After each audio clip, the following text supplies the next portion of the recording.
قال علیہ الصلاۃ والسلام۔ معزز حاضرین و خواتین اسلام، میں نے آپ لوگوں کے سامنے سورہ نازعات کی ایک آیت تلاوت کیا ہے اور پیارے نبی صلی اللہ علیہ وسلم کی ایک طویل حدیث کا مختصر حصہ آپ کے سامنے پڑھ کر سنایا ہے۔ آیت کریمہ اور حدیث نبوی صلی اللہ علیہ وسلم کی روشنی میں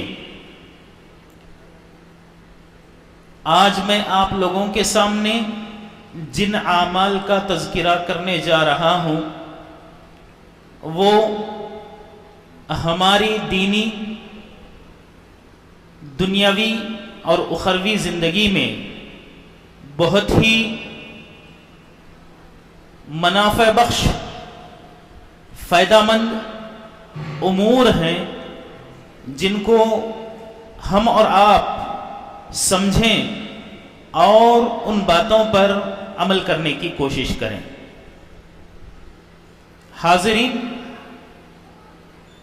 رمضان سے پہلے کی زندگی، رمضان کی زندگی اور رمضان کے بعد کی زندگی، یہ تینوں چیزیں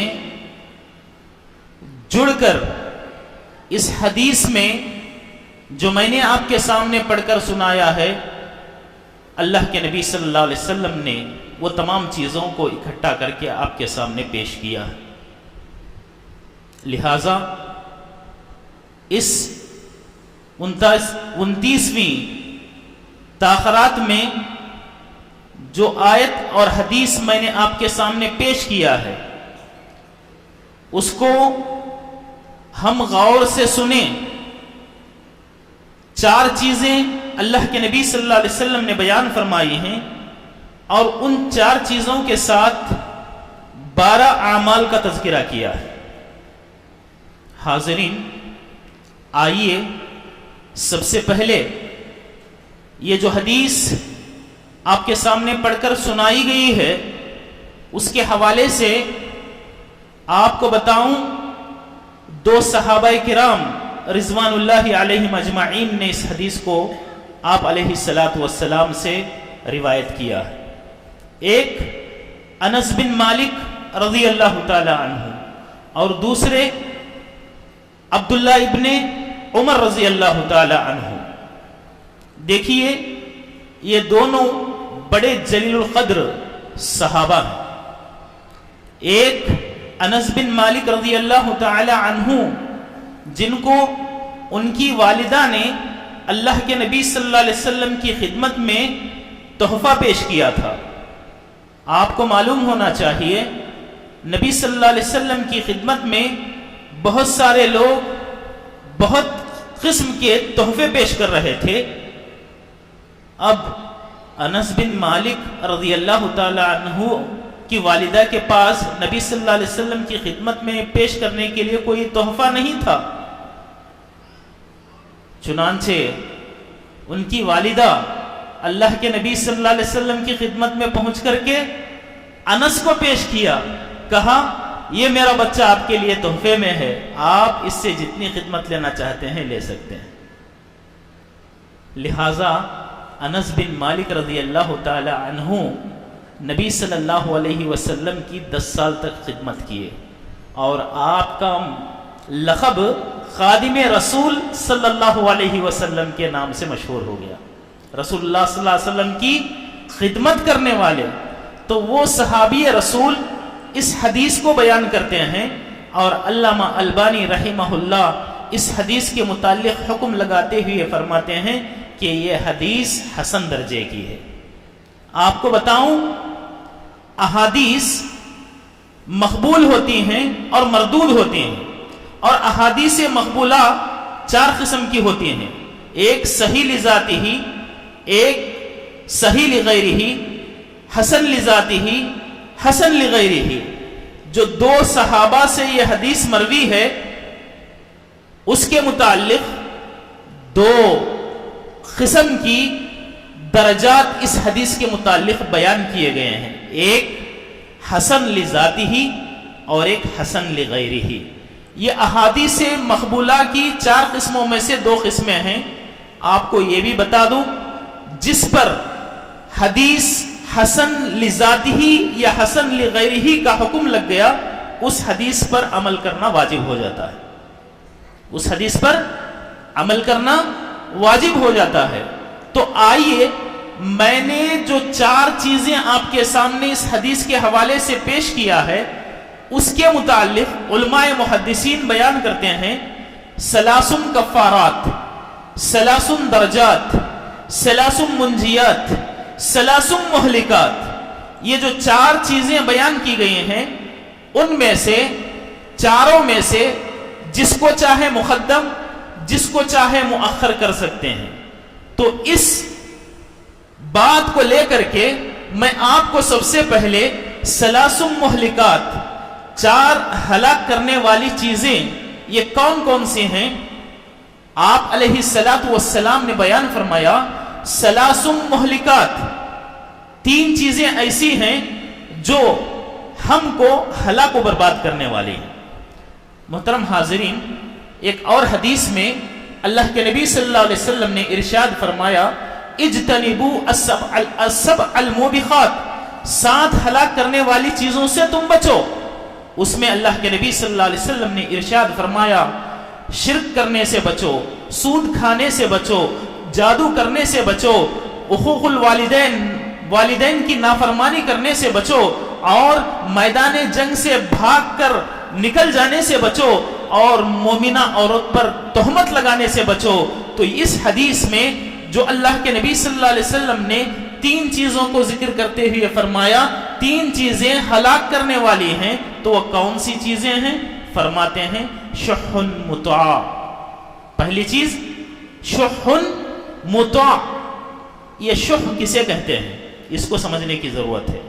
شح کہتے ہیں آدمی کا اپنے دل میں ایسی حرص کو پیدا کرنا، دوسروں کا مال میرا ہو جائے، مال کو سمیٹنے کی حرص، مال کو اکٹھا کرنے کی حرص، اور اپنے پاس جو مال ہے اس کو خرچ نہ کرنے کی تمنا دل میں رکھنا، یہ شح کہلاتا ہے۔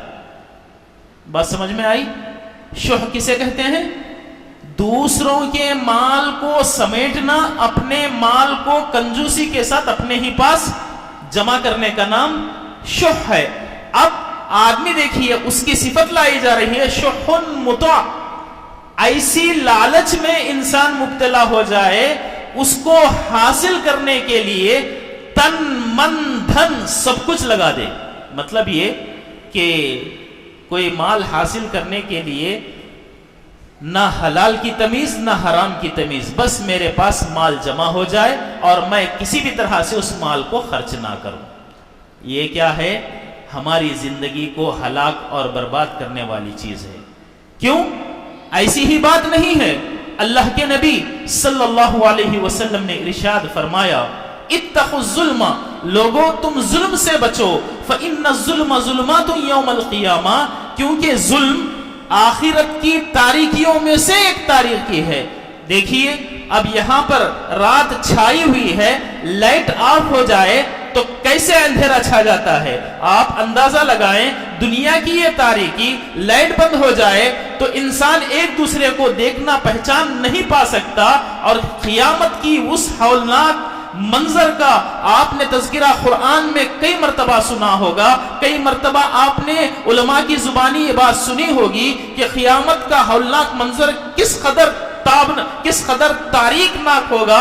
تو میرے محترم حاضرین، جو انسان ظلم کرے گا، کل قیامت کے روز اس کا ظلم اس کے لیے تاریک بن جائے گا، اندھیرا اس کے لیے ہو جائے گا۔ اور فرماتے ہیں وَاتَّقُوا الشُّحَّ، لوگوں اس بخیلی سے بچو جس میں انسان اپنے دل میں حرص پیدا کرتا ہے، دوسرے کے مال کو سمیٹ لوں، دوسرے کے مال کو اکٹھا کر لوں۔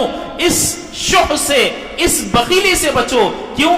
فَإِنَّمَا أَهْلَكَ مَنْ كَانَ قَبْلَكُمْ، اس لیے کہ اس سے پہلی امتیں اسی شح کی بنیاد پر، دل میں حرص لالچ پیدا ہونے کی بنیاد پر ہلاک کر دی گئی ہیں۔ تو شح ہلاک و بربادی کا سبب۔ کیا کرنا ہے ہمیں؟ ایسی لالچ اور ایسے حرص سے اپنے آپ کو بچا کر کے رکھنا ہے۔ اور دوسری چیز اللہ کے نبی صلی اللہ علیہ وسلم نے بیان فرمایا، ہوم متبع، ایسی خواہش جس کی پیروی کی جائے، یہ بھی ہلاک کرنے والی چیز ہے۔ محترم حاضرین، اللہ کے نبی صلی اللہ علیہ وسلم بیان فرماتے ہیں، اللہ تبارک و تعالیٰ نے جب جنت کو پیدا کیا، تو جبرائیل کو حکم دیا، اے جبرائیل جاؤ جنت دیکھ کر کے آؤ۔ جبرائیل امین جنت دیکھنے کے لیے گئے، جنت کا نظارہ دیکھا، پھر رپورٹ دینے کے لیے اللہ تبارک و تعالیٰ کے دربار میں حاضر ہوئے۔ اللہ تعالیٰ نے پوچھا، اے جبرائیل تم نے وہاں کیا دیکھا؟ تو جبرائیل نے جنت کی نعمتوں کا تذکرہ کرتے ہوئے بیان فرمایا، اے اللہ ایسی جنت تو نے تیار کیا ہے، اگر دنیا کا کوئی آدمی دیکھ لے کوئی بھی اس سے دور نہیں رہ پائے گا، سب اس میں داخل ہو جائیں گے، سب اس میں داخل ہو جائیں گے۔ پھر اللہ تبارک و تعالیٰ نے جبرائیل امین کو حکم دیا، جاؤ دوسری مرتبہ دیکھ کے آؤ۔ جبرائیل امین پھر دوسری مرتبہ جنت کا نظارہ کرنے کے لیے جائیں گے، دیکھیں گے، پھر رپورٹ دینے کے لیے اللہ تبارک و تعالیٰ کے دربار میں حاضر ہوں گے۔ اللہ تعالیٰ پوچھے گا، اب آپ نے کیا محسوس کیا؟ تو جبرائیل کہیں گے، اے اللہ اب اس جنت میں کوئی بھی داخل نہیں ہو سکتا، اب اس جنت میں کوئی بھی داخل نہیں ہو سکتا۔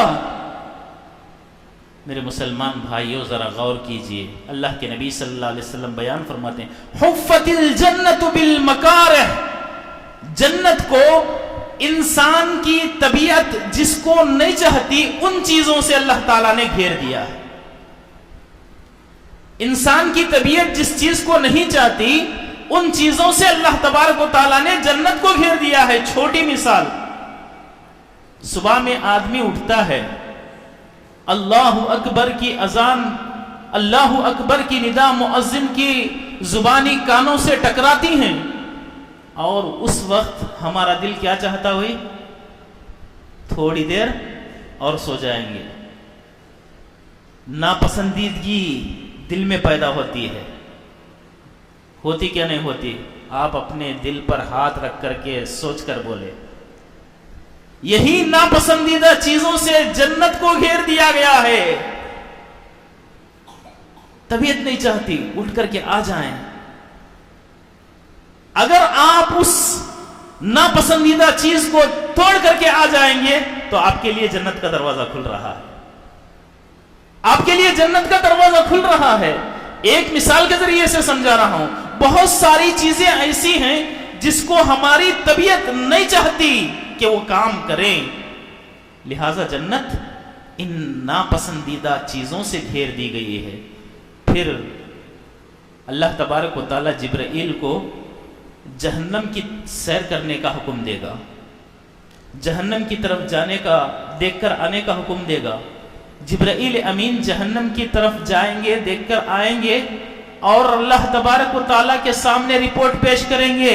اللہ تبارک و تعالیٰ پوچھے گا، اے جبرائیل تم نے کیا محسوس کیا ہے؟ تو جبرائیل کہیں گے، جو بھی اسے دیکھے گا کون بھی جانے کی خواہش نہیں رکھے گا، سب اس سے بچ کر کے دور بھاگیں گے، سب اس سے بچ کر دور بھاگیں گے۔ پھر اللہ تبارک و تعالیٰ کہے گا، جاؤ اور ایک مرتبہ دیکھ کر کے آؤ۔ جبرائیل امین جائیں گے، دیکھیں گے، دیکھ کر رب العالمین کے دربار میں پہنچ کر کے رپورٹ دیں گے، اے اللہ تو جس چیز کو پیدا کیا ہے سب کے سب اسی میں داخل ہو جائیں گے،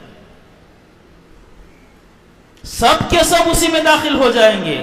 اللہ کے نبی صلی اللہ علیہ وسلم فرماتے ہیں، حفت النار بالشہوات، حفت النار بالشہوات، جہنم کو نفسانی خواہشات کے، نفسانی جو خواہشات ہوتے ہیں وہ جو پیدا ہوتے ہیں ان چیزوں سے اللہ تبارک و تعالیٰ نے جہنم کو گھیر دیا ہے۔ نفسانی خواہشات جو ہمارے دل میں پیدا ہوتے ہیں ان چیزوں سے اللہ تعالیٰ نے جہنم کو گھیر دیا ہے۔ سب کے سب وہ نفسانی خواہشات کو پورا کرنے کے لیے کہاں جائیں گے؟ اب جہنم میں جائیں گے۔ تو میں بتا رہا تھا شح متبع، ہوا متبع، یہ ہلاک کرنے والی چیز ہے ہمیں، ہمارے دین کو، ہماری زندگی کو، ہماری آخرت کو برباد کرنے والی چیز انسان کے نفس کی خواہشات ہیں۔ لہٰذا اللہ کے نبی صلی اللہ علیہ وسلم پیغام دیتے ہیں، ڈراتے ہیں امت کو کہ انسان اپنے اپنے دل میں جو خواہشات پیدا ہوتے ہیں ان خواہشات کو کچل دے، ان خواہشات کو دبا کر کے اپنی زندگی آگے بڑھائے۔ اور اللہ کے نبی صلی اللہ علیہ وسلم بیان فرماتے ہیں لا یؤمن احدکم حتی اللہ کے نبی صلی اللہ علیہ وسلم بیان فرماتے ہیں تم میں کا کوئی شخص اس وقت تک مومن نہیں ہو سکتا جب تک کہ وہ اپنی خواہشات کو میری لائی ہوئی شریعت کے تابع نہ بنا دے۔ آدمی کو اس حدیث میں پیغام دیا گیا ہے کہ آدمی اپنے دل میں پیدا ہونے والی تمام خواہشات کو کس کے تابع بنانا ہے؟ اللہ کے نبی صلی اللہ علیہ وسلم جس شریعت کو لے کر آئے ہیں اس شریعت کے تابع بنانا ہے۔ اگر تابع نہیں بنا رہا ہے تو مہلکات میں سے اس کا شمار ہوگا، یعنی وہ اپنے آپ کو ہلاکت میں ڈال رہا ہے۔ تیسری چیز میرے مسلمان بھائیوں، اللہ کے نبی صلی اللہ علیہ وسلم نے فرمایا اعجاب المرء نفسہ، آدمی کا خود پسندی میں مبتلا ہونا۔ خود پسندی میں مبتلا نہ ہونا، سب سے پہلے کون خود پسندی میں مبتلا ہوا معلوم ہے؟ معلوم ہے کیا بھائی؟ سب سے پہلے خود پسندی میں مبتلا ہونے والا کون تھا؟ اللہ تبارک و تعالیٰ نے آدم علیہ السلام کو پیدا کیا اور حکم دیا ابلیس کو جاؤ اس آدم کا سجدہ کرو۔ خود پسندی میں مبتلا ہو کر کے ابلیس نے کیا کہا تھا معلوم؟ انا خیر من، اللہ تو نے مجھے آگ سے پیدا کیا ہے اور آدم کو مٹی سے پیدا کیا ہے، میں اس سے بہتر ہوں، میں اس سے بہتر ہوں۔ انا میں، انا جس کو کہتے ہیں میں، یہ کیا کہلاتی ہے؟ خود پسندی۔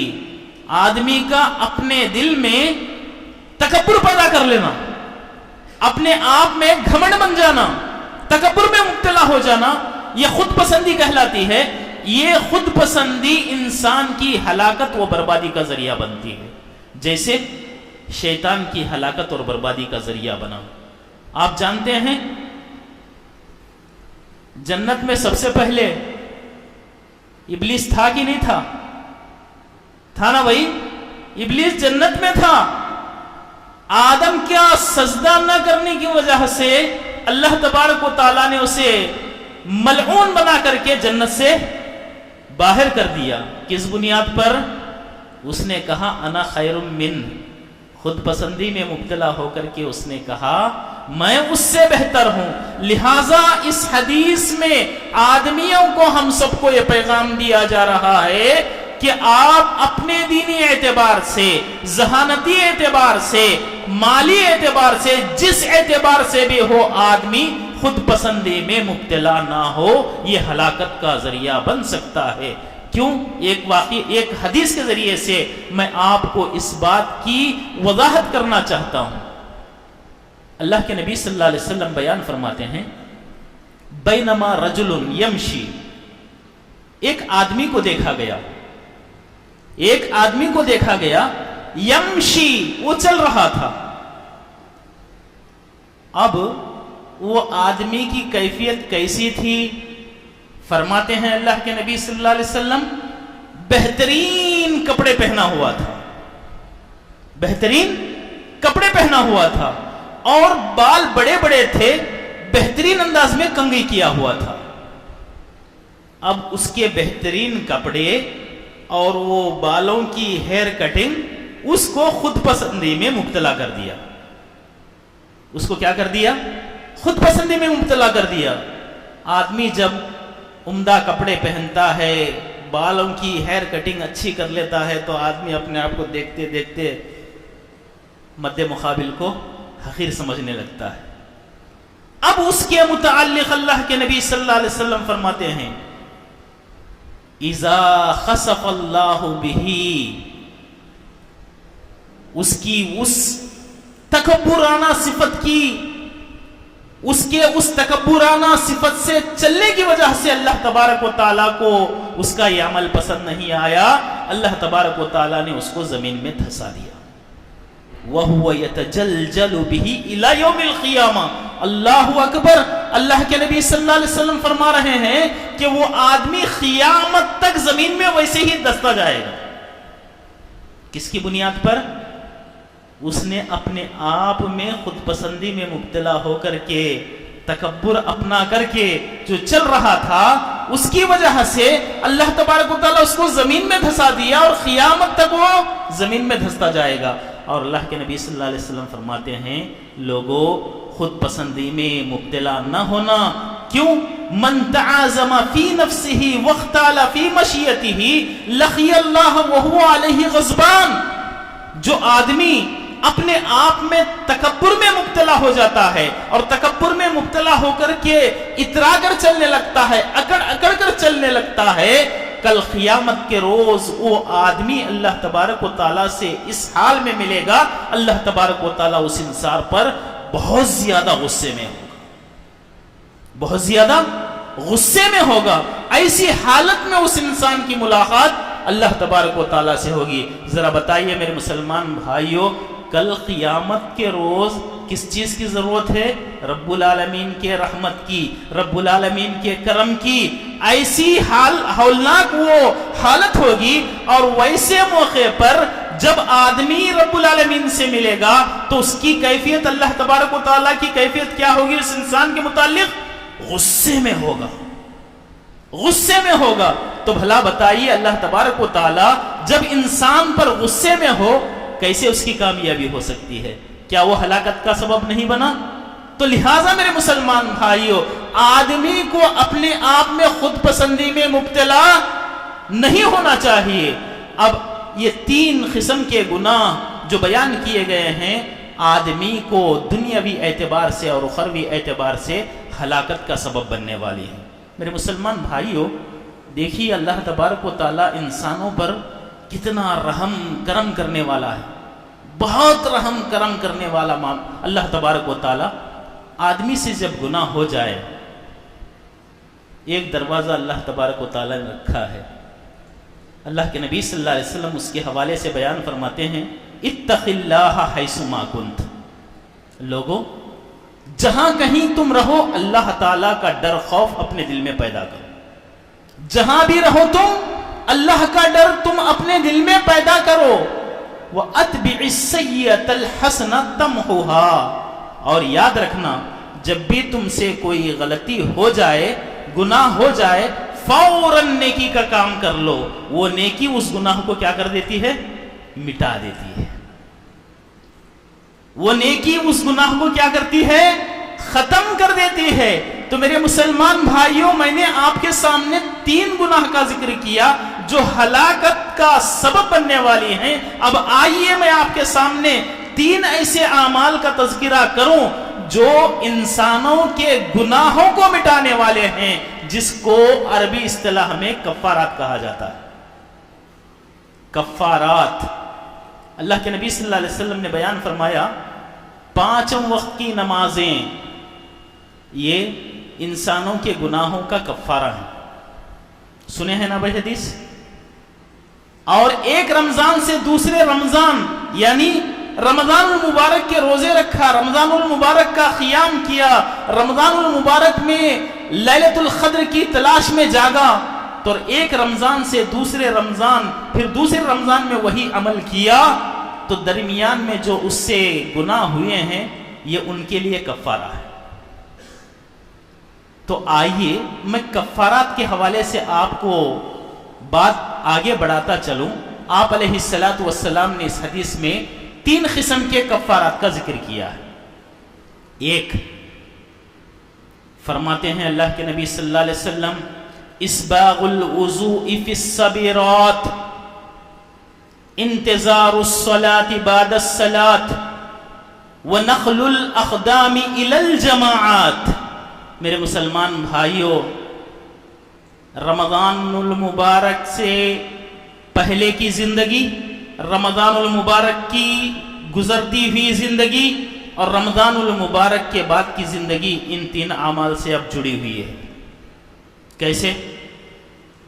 اللہ تعالیٰ نے ہم انسانوں پر کتنی نمازیں فرض کیا ہے؟ کتنی نمازیں فرض کیا بھائی؟ 5 ہے نا؟ کیا رمضان میں ہی 5 نمازیں فرض ہیں؟ رمضان سے پہلے بھی 5 نمازیں فرض، رمضان میں بھی 5 نمازیں فرض، رمضان کے بعد بھی 5 نمازیں فرض ہیں۔ ذرا غور کیجئے ہمارا معاملہ کیسے ہوتا؟ الحمدللہ رمضان آتا ہے تو ہماری مساجد بھر جاتی ہیں، اچھی بات ہے۔ رمضان سے پہلے اور رمضان کے بعد کی زندگی ہماری، مساجد خالی۔ کیا بھائی ایسا ہی حال ہے؟ ہونا ہے؟ سدھار لانا ہے کہ نہیں لانا ہے؟ لانا ہے میرے مسلمان بھائیوں۔ رمضان سے پہلے جو اب ہماری کوتاہیاں ہوئی ہیں وہ ہماری ہلاکت کا سبب بننے والی ہیں۔ اب رمضان المبارک کے مہینے میں داخل ہو کر کے ہم نے یہ پیغام لیا کہ نمازیں پڑھنا ہے، نمازوں کے لیے انتظار کرنا ہے، نمازوں کو ادا کرنے کے لیے مسجد آنا ہے۔ یہ 1 مہینہ ہم نے ٹریننگ لیا ہے۔ میرے مسلمان بھائیوں، کوئی کام کے متعلق آدمی 1 مہینہ ٹریننگ لے لے تو بہت اچھا کام وہ آگے بڑھاتا ہے۔ بڑھاتا کہ نہیں بڑھاتا؟ جو ہم پر عبادت فرض ہے، جو ہم پر عبادت فرض ہے، کل قیامت کے روز سب سے پہلا سوال جس کے متعلق ہوگا وہ ٹریننگ مہینہ بھر ہم لے کر کے، مہینہ جیسے ہی ختم ہو گیا، عید کی نماز پڑھ لیے، ظہر کی نماز ہی سے ہم مساجد سے دور ہو جاتے ہیں۔ کیا یہی ہم نے ٹریننگ لیا؟ کیا یہی ہم نے رمضان کا پیغام لیا؟ کیا یہی ہمیں رمضان پیغام دیتا ہے؟ بس رمضان کی حد تک اللہ تبارک و تعالی ہے، رمضان کے بعد نعوذ باللہ اللہ تعالی ہمیشہ سے ہے، ہمیشہ رہے گا، اسی کی عبادت ہمیں کرنا ہے۔ لہٰذا ہم سے جو گناہ رمضان سے پہلے ہوئے ہیں، ان گناہوں کا کفارہ اگر آپ چاہتے ہیں، رمضان میں آپ نے جو ٹریننگ لیا نمازوں کی ادائیگی کے حوالے سے، وہ بعد کی زندگی میں مسلسل ویسے ہی رہے۔ چنانچہ اللہ کے نبی صلی اللہ علیہ وسلم اس حدیث میں بیان فرماتے ہیں، اسباغ الوضوء فی الصبیرات، آج تو گرمی کا موسم ہے، انسان خوشی بخوشی ٹھنڈے پانی سے وضو کرنا چاہتا ہے، ٹھنڈے پانی کو لینا چاہتا ہے۔ یاد رکھنا، وضو ٹھنڈے موسم میں ٹھنڈے پانی سے جب کرتا ہے، کامل وضو، یہ آپ کے گناہوں کا کفارہ بن جاتا ہے۔ اس کا مطلب یہ نہیں کہ گرمی کے موسم میں ٹھنڈے پانی سے وضو کریں گے تو گناہوں کا کفارہ نہیں بنتا، ایسی بات نہیں۔ ٹھنڈے موسم میں آدمی جب ٹھنڈے پانی سے وضو کرتا ہے، اس میں آدمی کا نفس نہیں چاہتا، اب اس کو کر لیتا ہے تو اس کے گناہ جھڑ جاتے ہیں۔ اللہ کے نبی صلی اللہ علیہ وسلم نے بیان فرمایا، من توضأ فاحسن الوضوء، جو آدمی وضو بناتا ہے، چاہے مرد ہو یا عورت، فاحسن الوضوء، وضو کیسے بناتا ہے؟ عمدہ طریقے سے، جیسے اللہ کے نبی صلی اللہ علیہ وسلم نے صحابہ کو وضو بنا کر کے بتایا، وضو کر کے بتایا، صحابہ نے جیسے وضو کیا وہ طریقے سے وضو کرتا ہے، خرجت خطایاہ من جسدہ، ہاتھوں سے، پیروں سے، چہرے سے اس کے گناہ گر جاتے ہیں۔ اللہ کے نبی صلی اللہ علیہ وسلم یہاں تک بیان فرماتے ہیں، حتی یخرج من تحت اظفارہ، یہاں تک کہ انسانوں کے جو ناخن ہیں ان ناخن کے نیچے بھی اگر کوئی گناہ سرزد ہوئے ہیں تو وہ بھی گناہ کیا ہو جاتے ہیں؟ گر جاتے ہیں۔ تو گناہوں کا مٹنا، گناہوں کا گر جانا، یہ کیا ہے؟ کفارہ ہے۔ تو اسباغ الوضوء فی السبیرات یہ گناہوں کا کفارہ ہے۔ اس کے بعد اللہ کے نبی صلی اللہ علیہ وسلم فرماتے ہیں انتظار الصلاۃ بعد الصلاۃ، آپ نے وضو بنا کر کے صبح کی نماز ادا کرنے کے لیے آ گئے، الحمدللہ۔ اب دوسری چیز کیا ہے بھائی؟ انتظار الصلاۃ بعد الصلاۃ، صبح کی نماز آپ نے پڑھ لیا، 5 وقت کی نمازیں ہیں، تو ہمارے ذہن میں ظہر کی نماز کا انتظار ہو، ظہر کی نماز مجھے پڑھنا ہے، ظہر کی نماز مجھے ادا کرنا ہے، یہ آپ کے گناہوں کا کفارہ بن جاتا ہے۔ اللہ کے نبی صلی اللہ علیہ وسلم بیان فرماتے ہیں والملائکہ، فرشتے اس انسان پر درود اور سلامتی بھیجتے ہیں، اس انسان پر ملائکہ فرشتے درود و سلام بھیجتے ہیں جو آدمی نماز پڑھتا ہے اور اسی جگہ پر بیٹھ کر کے اللہ تبارک و تعالیٰ سے دعائیں کرتا رہتا ہے۔ اس آدمی پر فرشتے درود و سلام بھیجتے ہیں۔ فرشتوں کا انسانوں کے متعلق درود و سلام کا مطلب جانتے ہیں؟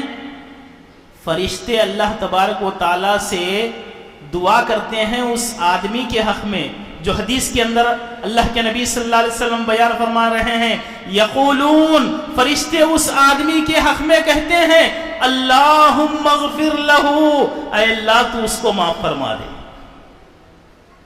اللہم ارحمہ، اے اللہ تیری رحمت اس پر سایہ فگن کر دے، اللہم تب علیہ، اے اللہ ہم دعا کرتے ہیں اس کے گناہوں کو تو معاف کر دے، اس کی توبہ کو قبول فرما۔ میرے مسلمان بھائیوں، کس عمل کے متعلق بھائی؟ آپ گھر سے وضو بنا کر آ رہے ہیں، نماز پڑھ رہے ہیں، نماز پڑھ کے دوسری نماز کا آپ کے دل میں خیال ہے، انتظار ہے دوسری نماز کا۔ اتنا ہی نہیں میرے مسلمان بھائیوں، قیامت کی ہولناکی بڑی خطرناک ہولناکی ہے۔ وہ دن بڑا خطرناک دن ہوگا، اس دن رب العالمین کے عرش کے سائے کے علاوہ کوئی دوسرا سایہ نہیں ہوگا۔ ویسے موقع پر اللہ تبارک و تعالی اپنے عرش کے سائے تلے جن لوگوں کو اپنے سائے تلے جگہ دیتا ہے ان میں سے ایک وَرَجُلٌ قَلْبُهُ مُعَلَّقٌ بِالْمَسَاجِدِ، وہ انسان جس کا دل مسجد سے لٹکا ہوا ہو، وہ انسان جس کا دل مسجد سے لٹکا ہوا ہو۔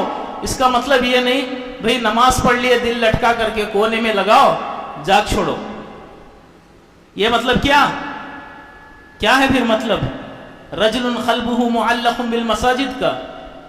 انتظار الصلاۃ بعد الصلاۃ، ظہر آپ پڑھ لیا ہے، آپ کا دل منتظر ہو عصر کی نماز پڑھنے، اس کو کہتے ہیں رجل قلبہ معلق بالمساجد۔ آپ کا دل مسجد سے لٹکا ہوا ہو تو اللہ تبارک و تعالیٰ آپ کو کل قیامت کے روز اپنے عرش کے سائے تلے جگہ دے گا، وہ بڑا خوش نصیب انسان ہے۔ دوسری چیز ہمارے گناہوں کے کفارے کی، تیسری چیز میرے مسلمان بھائیوں، نخل الاقدام الی الجماعات، نخل الاقدام الی الجماعات، باجماعت نماز پڑھنے کے لیے مسجد کی طرف آنا، یہ بھی آپ کے گناہوں کا کفارہ بنتا ہے، جنت میں داخلے کا سبب بنتا ہے۔ اللہ کے نبی صلی اللہ علیہ وسلم فرماتے ہیں جو آدمی اچھے طریقے سے وضو بناتا ہے اور اپنے گھر سے نکلتا ہے، ایک قدم آگے بڑھاتا ہے تو اس سے کئی گناہ گر جاتے ہیں اور کئی درجات اس کے بلند ہوتے ہیں۔ اور فرماتے ہیں دوسری روایت میں اللہ کے نبی صلی اللہ علیہ وسلم، من غدا، جو آدمی صبح سویرے مسجد کی طرف آتا ہے اور مسجد سے گھر کو جاتا ہے تو اللہ کے نبی صلی اللہ علیہ وسلم اس آدمی کے متعلق بیان فرماتے ہیں کہ اللہ تبارک و تعالی جنت میں اس کا ٹھکانہ تیار کرتا ہے۔ مسجد کو آنے جانے کی وجہ سے اللہ تبارک و تعالیٰ اس کا ٹھکانہ کہاں تیار کرتا ہے؟ جنت میں تیار کرتا ہے. اور اللہ کے نبی صلی اللہ علیہ وسلم نے یہ بھی بیان فرمایا، ایک آدمی کو آپ دیکھ رہے ہیں کہ وہ مسجد کی طرف آ رہا ہے، جا رہا ہے، تو آپ اس آدمی کے متعلق گواہی دو کہ وہ مومن ہے. کیوں؟ اس لیے کہ مساجد کو آباد کرنے والے کون ہیں؟ انما یأمر مساجد اللہ من آمن باللہ. مساجد کو آباد کرنے والے اللہ کے مومن بندے ہوا کرتے ہیں. تو اس کے ایمان کی گواہی دو. ایمان کی گواہی دینے کا اللہ کے نبی صلی اللہ علیہ وسلم نے پیغام دیا ہے. میرے مسلمان بھائیوں، یہ کفارات. آپ دیکھیے، زندگی میں بشری ناطے گناہ ہوتے ہیں، کوئی بھی دودھ کا دھلا نہیں ہے. اب اس کا مطلب یہ بھی نہیں کہ ہم سے گناہ ہوتے رہیں اور ہم گناہوں پر مصر اڑے رہیں. یہ اچھی بات نہیں ہے. گناہوں کو کیا کرنا ہے؟ معاف کروانا ہے. آپ معاف کروانے کے لیے نیکیوں کے کام کرتے جا رہے ہیں تو گناہ کیا ہوتے ہیں؟ معاف ہوتے ہیں. بعض گناہ ایسے ہوتے ہیں جن کا تعلق حقوق اللہ سے ہوتا ہے، بعض گناہ ایسے ہوتے ہیں جن کا تعلق حقوق العباد سے ہوتا ہے. تو ہمیں اپنے گناہوں کے کفارے کے متعلق، اگر حقوق اللہ سے متعلق گناہ ہیں تو اللہ کے دربار میں بیٹھ کر کے ان گناہوں کی پاکی کا مطالبہ اللہ تبارک و تعالیٰ سے کریں. اور بعض گناہ ایسے ہوتے ہیں جن کا تعلق حقوق العباد سے ہوتا ہے، بندوں سے ہوتا ہے، تو ان سے بھی معافی چاہ کر کے وہ گناہوں کو معاف کروانے کی فکر کریں. اب یہ تمام چیزیں ہمارے سے سرزد ہو رہی ہیں تو اس کے بعد جو چیز ہمارے سامنے آتی ہے کامیابی کی. کس چیز کی؟ کامیابی کی بات آتی ہے. گناہ ہوئے تھے بھائی، اب گناہوں کا کفارہ ہو گیا ہے. جب گناہوں کا کفارہ ہو گیا ہے تو ظاہر سی بات ہے آدمی کو کامیاب ہونا ہے. کامیابی کی بات آتی ہے. اللہ کے نبی صلی اللہ علیہ وسلم فرما رہے ہیں اس حدیث میں، ثلاث منجیات. 3 اعمال ایسے ہیں جو آپ کی نجات کا ذریعہ بنیں گی، کامیابی کا ذریعہ بنیں گی. وہ کون سی ہیں؟ فرماتے ہیں اللہ کے نبی صلی اللہ علیہ وسلم، العدل فی الغضب والرضا.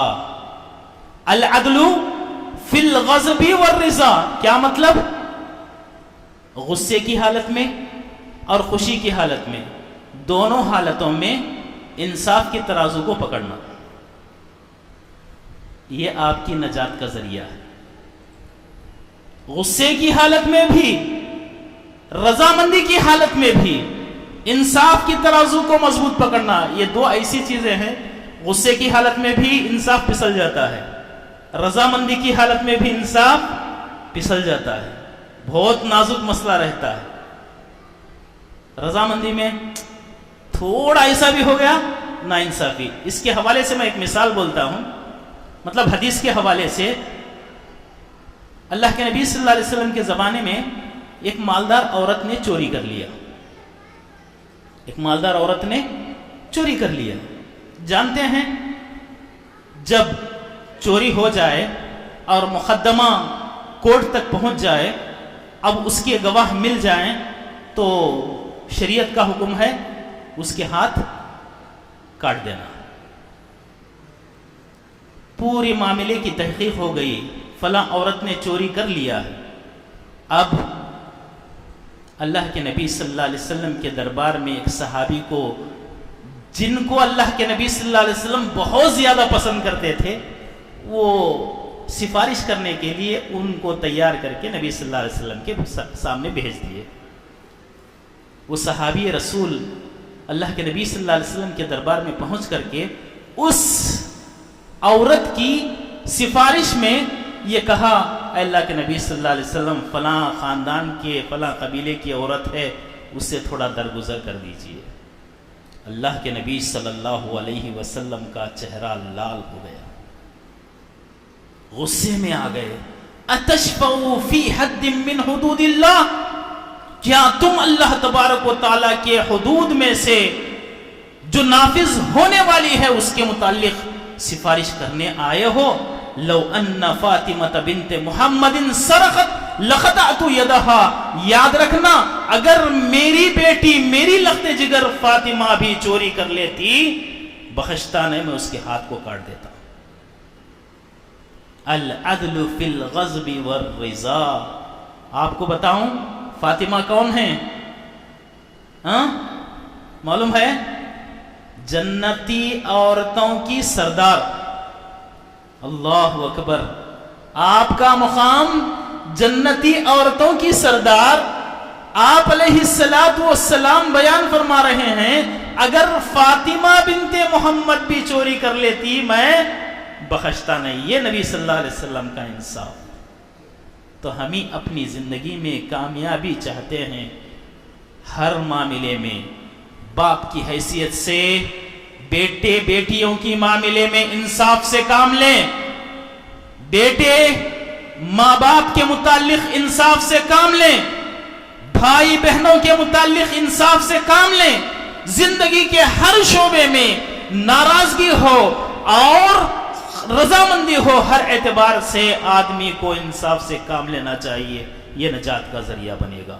اگر تھوڑا بھی رضامندی اور غصے کی حالت میں انصاف کی ترازو چھوٹ گئی، ہلاکت کا ذریعہ بنے گا۔ دوسری چیز نجات کا ذریعہ بننے والی، فرماتے ہیں اللہ کے نبی صلی اللہ علیہ وسلم، القصد فی الفقر والغنا، آدمی کو تنگی اور مالداری دونوں میں میانہ روی اختیار کرنا چاہیے۔ انسان کی زندگی ہمیشہ مالداری پر گزرے نہیں ہوتا۔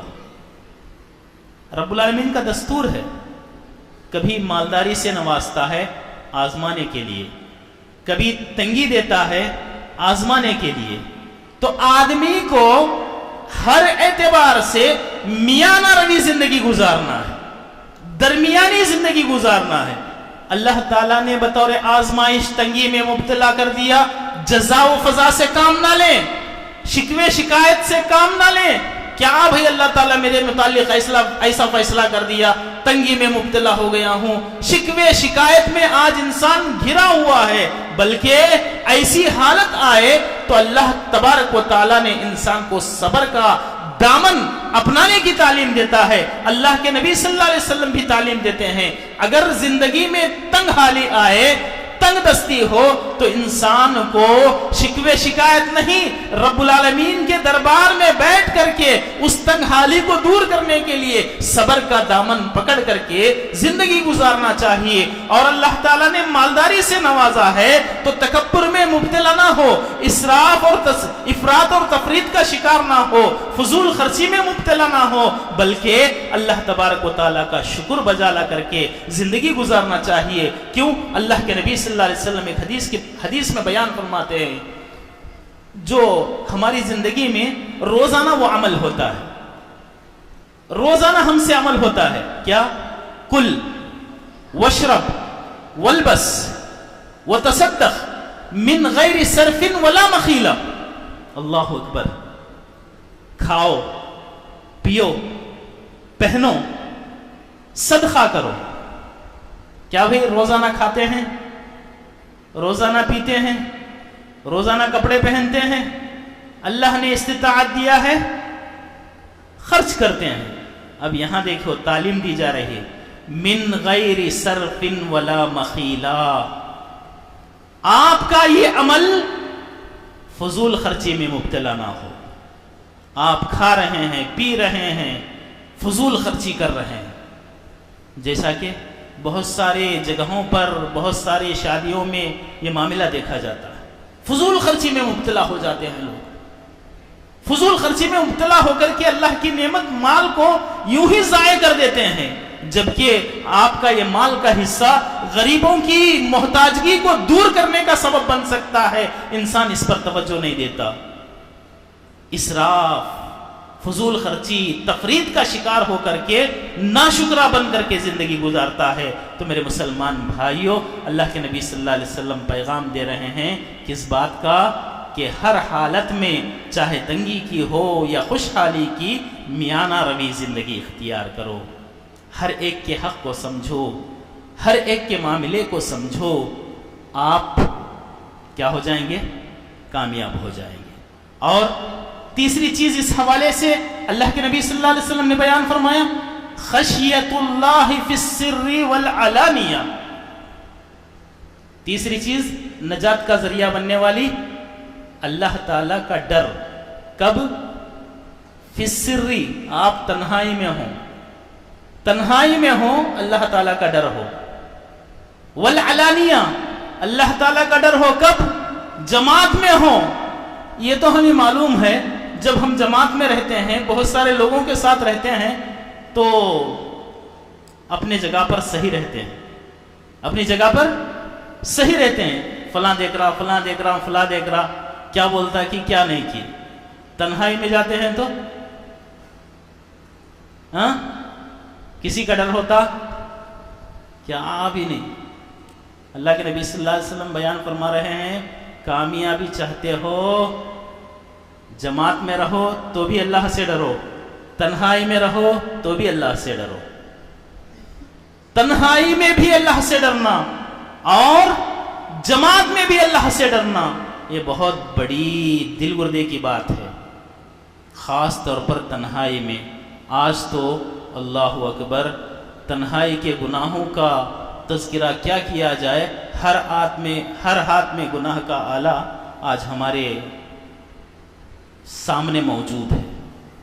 تنہائی میں اس آلے سے انسان ایسے ایسے گناہ کرتا ہے، ایسی ایسی حرکتیں کرتا ہے، ایمان اس کا چکنا چور ہو جاتا ہے۔ میرے مسلمان بھائیوں، ایسے حالات میں رب العالمین سے ڈرنا۔ اللہ کے نبی صلی اللہ علیہ وسلم ارشاد فرماتے ہیں،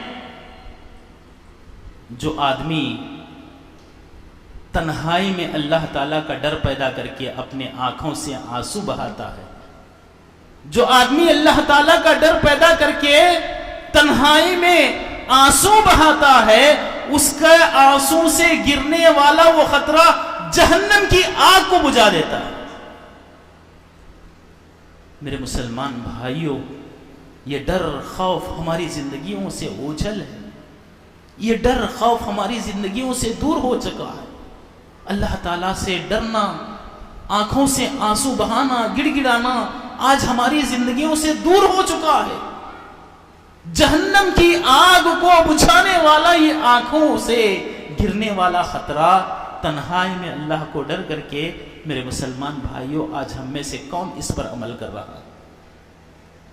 کون اس پر عمل کر رہا ہے؟ ضرورت اس بات کی ہے، رمضان المبارک کی راتیں ہمارے پاس گزر گئیں، آخری رات بچی ہے، یہ تنہائی میں بیٹھ کر کے اللہ تعالیٰ کے سامنے اپنے گناہوں پر شرمندہ ہو کر کے آنکھوں سے آنسو بہانے کے یہ ایام ہیں۔ اللہ تبارک و تعالیٰ کے دربار میں آنسو بہا کر رب سے اس کی رضامندی مانگنے کے یہ ایام ہیں، مگر آج یہ ہمارے ایام ایسے ہی گزر گئے۔ نہیں میرے مسلمان بھائیوں، یہ اس لیے میں نے آپ کے سامنے رکھا، رمضان کے بعد کی زندگی بھی ہے، سمجھیں ہم رب کے دربار میں بیٹھ کر کے، اے اللہ جو کچھ گناہ ہوئے ہیں، جو کچھ لغزشیں ہوئی ہیں، جو کچھ خطائیں ہوئی ہیں، اے اللہ ہم تیرے دربار میں بیٹھ کر کے ان گناہوں کی معافی چاہتے ہیں، تو معاف کرنے والا ہے، تو ہمارے گناہوں پر پردہ ڈال، رب کے دربار میں بیٹھ کر کے مانگیں۔ کیا اللہ تبارک و تعالی معاف کرنے والا نہیں؟ ضرور معاف کرنے والا ہے۔ تو بتانے کا مقصد یہ ہے، اللہ تعالیٰ کا خوف دل میں پیدا کر کے میرے مسلمان بھائیوں آنکھوں سے آنسو بہائیں، یہ آپ کی نجات کا ذریعہ بننے والا ہے۔ جب آپ نجات حاصل کر لیے تو میرے مسلمان بھائیوں کون سی چیز آتی ہے؟ اب آپ کے درجات کو بلند کرنے کی بات آتی ہے۔ آپ کے درجات کو بلند کرنے کی بات آتی ہے۔ درجات کو بلندی کیسے حاصل ہوتی ہے؟ میرے مسلمان بھائیوں، اللہ تبارک و تعالی اگر آپ کو جنت میں داخل کر دے تو کیا آپ کا درجہ بلند نہیں ہوگا؟ بلند ہے نا؟ تو دیکھیے 3 قسم کے اعمال اللہ کے نبی صلی اللہ علیہ وسلم اس حدیث میں بیان فرما ہے. ثلاث درجات، آپ کے درجات کو بلند کرنے والے 3 اعمال ہیں. پہلا عمل افشاء السلام. کیا ہے؟ افشاء السلام. سلام کو عام کرو، سلام کو پھیلاؤ. ایک حدیث میں اللہ کے نبی صلی اللہ علیہ وسلم فرماتے ہیں والذی نفس محمد بیدہ، قسم ہے اس ذات کی جس کے قبض قدرت میں محمد صلی اللہ علیہ وسلم کی جان ہے. فرماتے ہیں تم میں کا کوئی آدمی جنت میں نہیں جائے گا. کیسا بھیا وہ؟ کوئی بھی آدمی جنت میں نہیں جائے گا حتی تؤمنو. کب تک؟ جب تک کہ تم مومن نہ ہو جاؤ. تو جنت میں جانے کے لیے کون سی چیز کی ضرورت ہے؟ ایمان کی ضرورت ہے. اور اللہ کے نبی صلی اللہ علیہ وسلم فرماتے ہیں وَلَا تُؤْمِنُوا حَتَّى تَحَابُّوا. مومنوں سنو، تم لوگ مومن اس وقت تک نہیں ہو سکتے جب تک کہ تم ایک دوسرے سے محبت نہ کرو. نفرتوں کے بازار کو ختم کر دو، بغض و کینے کو دلوں سے نکال دو، ایمان کو اپنے دلوں میں بٹھاؤ تو تمہارے دل میں ایمان آئے گا. ایمان جب تمہارے دل میں آئے گا تو تم جنت کے مستحق بنو گے. اللہ کے نبی صلی اللہ علیہ وسلم فرماتے ہیں لوگوں کیا میں تمہیں ایسی چیز نہ بتاؤں جو آپس میں تمہارے دلوں میں محبت کو پیدا کر دے. تمہارے درمیان محبت کو پیدا کرنے والی چیز کے بارے میں نہ بتاؤں؟ صحابہ نے کہا اللہ کے نبی صلی اللہ علیہ وسلم فوراً بتا دیجئے کون سی چیز ہے جو ہمارے درمیان محبت کو پیدا کرنے والی ہے. فرمایا اللہ کے نبی صلی اللہ علیہ وسلم نے افشوا السلام بینکم. بڑی بات نہیں ہے بھائی، آپ جس کو جانتے ہو نہیں جانتے ہو سلام کر لو، بس یہ آپ کے دلوں میں محبت پیدا کرنے والی چیز ہے. کوئی بڑا خرچ نہیں ہے بھائی. جس کو جانتے ہو نہیں جانتے ہو اس کے درمیان آپ کو سلام پیش کرنا ہے. کیا معنی ہے سلام کا؟ میری طرف سے تمہارے اوپر اللہ تبارک و تعالیٰ کی سلامتی ہو. مطلب میرے دل میں تمہارے خلاف کوئی کینہ کپٹ نہیں ہے، میرے دل میں تمہارے لیے غیبت کی کوئی جگہ نہیں ہے. اللہ کی سلامتی ہو تم پر. میرے مسلمان بھائیوں، ایک مرتبہ اللہ کے نبی صلی اللہ علیہ وسلم کی دربار میں ایک آدمی آیا، اس نے کہا السلام علیکم، اس کے اوپر 10 نیکیاں واجب ہو گئیں. اور آدمی آیا السلام علیکم ورحمت اللہ، اس کے متعلق اللہ کے نبی صلی اللہ علیہ وسلم نے کہا اس پر 20 نیکیاں واجب ہو گئی. ایک آدمی آیا، اس نے السلام علیکم ورحمت اللہ وبرکاتہ کہا تو اللہ کے نبی صلی اللہ علیہ وسلم نے کہا اس کے اوپر 30 نیکیاں واجب ہو گئی. 30 نیکیوں کا وہ حقدار بن گیا. ایک مسلمان کا دوسرے مسلمان پر حق جب بات کرے تو سلام کرے. حق کی ادائیگی وہ پیش کر رہا ہے، نیکیاں مل رہی ہیں. حق کی ادائیگی وہ کر رہا ہے، ایمان دل میں جا بیٹھ رہا ہے اور اس ایمان کی وجہ سے وہ جنت کا مستحق بن رہا ہے. تو میرے مسلمان بھائیوں، درجات کو بلند کرنے والی چیز کیا بیان فرمایا اللہ کے نبی صلی اللہ علیہ وسلم نے؟ افشوا السلام، آپس میں سلام کو عام کر لو. کیا بھئی یہ جو اعمال آپ کے سامنے بیان کیے جا رہے ہیں روزانہ ہماری زندگی سے تعلق رکھنے والے ہیں کہ نہیں؟ کیا ان اعمال کے متعلق ہمارا عمل ہو رہا ہے؟ بیٹھ کر محاسبہ کریں، حساب لگائیں، سوچیں، غور کریں. دوسرا عمل جو آپ کے درجات کو بلند کرنے والا ہے، اللہ کے نبی صلی اللہ علیہ وسلم فرماتے ہیں اطعام الطعام، مسکین کو غریب کو کھانا کھلانا. مسکین کو غریب کو کھانا کھلانا. ایک روایت میں اللہ کے نبی صلی اللہ علیہ وسلم بیان فرماتے ہیں جنت میں اللہ تعالیٰ نے ایسے کمرے تیار کیا ہے، جنت میں اللہ تبارک و تعالیٰ نے ایسے کمروں کو تیار کیا ہے جس کا باطنی حصہ باہر سے نظر آئے گا. مثال کے طور پر اس طرف کوئی آدمی کھڑا ہے تو اس کی دیوار اتنی ٹرانسپیرنسی کے ساتھ ہوگی، اندر کیا ہے وہ سب نظر آ جائے گا، اور اندر بیٹھنے والا باہر کے نظارے کو دیکھے گا.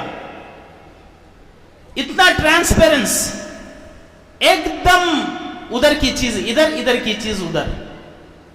ایسے کمرے اللہ تبارک و تعالیٰ نے جنت میں تیار کیا ہے. کس کے لیے تیار کیا ہے جنت میں اللہ تعالیٰ نے ایسے کمروں کو؟ تو کس کے لیے؟ فرماتے ہیں اللہ کے نبی صلی اللہ علیہ وسلم، لمن اطعم الطعام، جو آدمی مسکین کو کھانا کھلاتا ہے. کس کے لیے تیار کیا ہے؟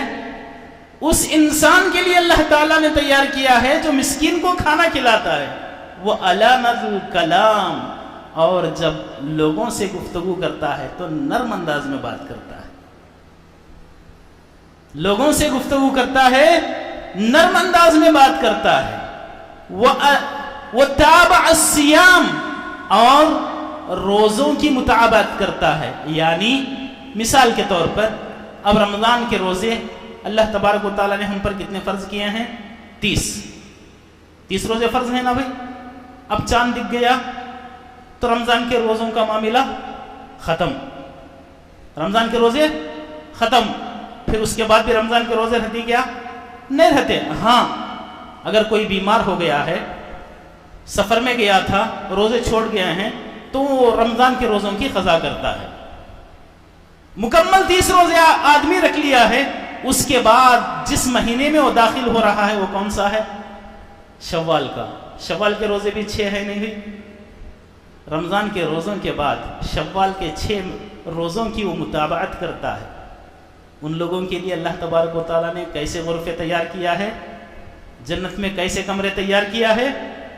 ایسے کمرے کہ جس کا ظاہر، جس کے باہر سے اندرونی حصہ نظر آئے گا، اور جس کا اندرونی حصے سے باہر کی چیز نظر آئے گی. یہ بڑے عمدے کمرے ہوا کرتے ہیں، بڑے عمدہ کمرے ہوا کرتے ہیں. کن کے لیے؟ لمن اطعم الطعام، جو مسکینوں کو کھانا کھلاتا ہے. میرے مسلمان بھائیوں، اس کے بعد اس حدیث کا آخری جو ٹکڑا ہے، تیسری چیز درجات کو بلند کرنے کا، وَصَلُّوا بِاللَّيْلِ وَالنَّاسُ نِيَامٌ.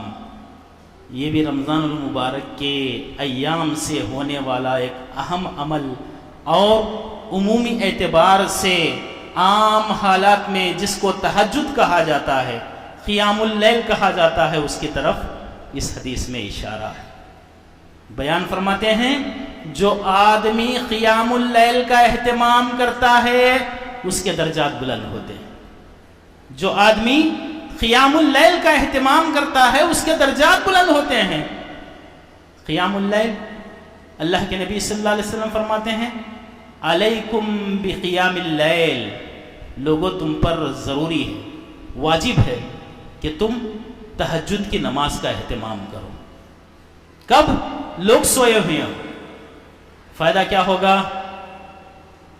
فرماتے ہیں فَإِنَّهُ دَابُ الصَّالِحِينَ، یہ قیام اللیل کی ادائیگی نیک لوگوں کی عادت ہے، صالحین کی عادت ہے. اور یہ قیام اللیل اللہ تبارک و تعالیٰ کے نزدیک پہنچانے کا بہترین ذریعہ ہے. یہ قیام اللیل تمہارے گناہوں کا کفارہ ہے، اور یہ قیام اللیل تمہیں گناہوں سے دور رکھنے کا بہترین ذریعہ ہے. گناہوں سے آدمی دور اگر رہنا چاہتا ہے تو کس عمل کو اپنی زندگی کا وتیرہ بنائے، کس عمل کو اپنی زندگی میں ہمیشہ لازم پکڑے؟ قیام اللیل کو. اور عمومی اعتبار سے اللہ تبارک و تعالیٰ نے نماز کے حوالے سے بیان فرمایا، ان الصلاۃ تنہا عن الفحشاء والمنکر، یقیناً نماز بے حیائی، گناہوں سے روکنے والی چیز ہے. تو میرے مسلمان بھائیوں و خواتین اسلام، میں نے آپ لوگوں کے سامنے 3 مہلکات، 3 ہلاک کرنے والی چیزیں، 3 کفارہ بننے والی چیزیں، 3 ہماری نجات کا ذریعہ بننے والی چیزیں اور 3 ہمارے درجات کو بلند کرنے والی چیزوں کا تذکرہ کیا ہے، جو ہماری عام زندگیوں سے تعلق رکھنے والے اعمال ہیں۔ ان اعمال کو ہم سمجھیں اور اپنی زندگی میں عمل پیرا ہونے کی پوری کوشش کریں اور اس پر عمل پیرا ہوں۔ دنیا بھی سدھرے گی اور آخرت بھی سدھرے گی۔ اللہ تعالیٰ سے دعا ہے کہ اللہ تبارک و تعالیٰ ہمیں سنی ہوئی باتوں پر سننے سے زیادہ عمل کی توفیق عطا فرمائے۔ آمین۔ وآخر دعوانا ان الحمد للہ رب العالمین۔